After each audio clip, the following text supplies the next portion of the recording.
মুসলমান, তুমি যদি ফরজ ত্যাগ করো, ওয়াজিব ত্যাগ করো এবং গুনার মধ্যে মশগুল থাকো, গুনার অভ্যাস বানাও এবং গুনার জন্য বেপরোয়া থাকো, গুনাহ ছাড়া তুমি বাঁচতেই পারো না, এইরকম যদি তুমি নিজের জিন্দগি বানাও এবং আল্লাহকে নারাজ করার মধ্যেই তুমি মজা পাও, এর থেকে তুমি পৃথক হইতে রাজি হও না, তাহলে এই রোড জাহান্নামের রোড, এই সড়ক জাহান্নামের সড়ক, এই সড়কের গন্তব্য জাহান্নাম, এই সড়ক যেখানে শেষ হবে সেখানে জাহান্নামে নিক্ষিপ্ত হইতে হবে।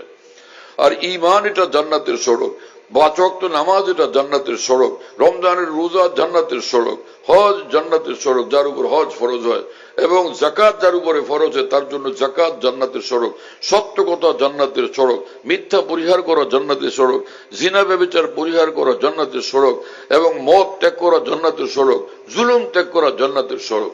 কথা বুঝতেছেন প্রিয় বন্ধুরা? আমার অত্যন্ত কষ্ট হয়, আফসোস লাগে যে মুসলমানদের কাছে আল্লাহর দ্বীনকে বুঝায় বলার মানুষের সংখ্যা একদম কম।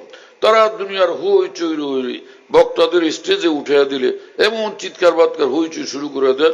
আমি চেষ্টা করি মাহফিলের কাছে থাকলে এই লোকটা বলে কি একটু বুঝি, আমার হয়তো উপকার হবে, কিন্তু লম্বা সময় চেষ্টা করে দেখছি তার চিৎকারের চোটে কিছু বোঝা যায় না। এরা এই চিৎকার দেওয়ার এই যে তরিকা, এই সুন্নত কোত্থেকে পাওয়া গেছে কিছুই জানি না। এটা কি আদম আলাইহিস সালামের তরিকা? এটা কি নূহ আলাইহিস সালামের তরিকা? এটা কি হযরত ইব্রাহিম আলাইহিস সালামের তরিকা? ইসমাঈল আলাইহিস সালাম, ইসহাক আলাইহিস সালামের তরিকা?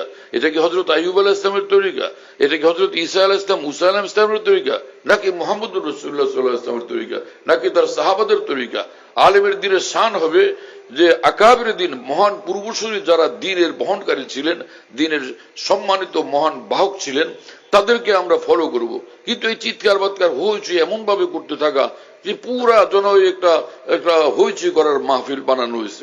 এটা কি জিনিস? হ্যাঁ, কোন কলেজের লেকচার এরকম সুর দিয়ে চিৎকার করতে থাকে?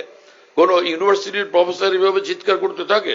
কোন মাদ্রাসার বুখারীর শাইখুল হাদিস এভাবে চিৎকার করতে থাকে? মুসলমানদেরকে দ্বীনের কথা বলতে আসলে স্টেজে এইরকম গলা ফাটা চিৎকার করতে থাকার অভ্যাস আসলো কোত্থেকে? হ্যাঁ, কি জিনিস এটা? কবে আমাদের ওলামাদের মধ্যে এই নূরানি পরিবর্তন আসবে? এই সকল ধান্দাবাজি বাদ দিয়া কবে আমরা কোরআন সুন্নাহর কথাগুলো সুন্দরভাবে মানুষদেরকে বলতে পারবো? মা কি কোনোদিন বাচ্চাদেরকে সুর দিয়া ডাকে? হ্যাঁ, বাবা কি কোনোদিন বাচ্চাকে সুর দিয়ে এরকম ডাকে? এবং সন্তান কি মা বাবাকে এরকম সুর দিয়া ডাকে? কিন্তু একমাত্র স্টেজের বক্তাদের এই চরিত্র হয়ে গেছে অনেকের, যে অনর্থক ভাবে শুধু চিৎকার আর চিৎকার করতে থাকে, সুর আর সুর দিয়া ডাকতে থাকে। এই অভ্যাস কোত্থেকে আসলো? এটাকে পরিবর্তন করি, মুসলমানদেরকে ভালো কথাগুলো বুঝায় বলার চেষ্টা করি। এই উদ্দেশ্যে আল্লাহ করে তারাও জান্নাতের দিকে ছুটেন, আর তাদের সঙ্গে আল্লাহ পাক আমাকেও কবুল করেন। কথা বুঝতেছেন প্রিয় বন্ধুরা?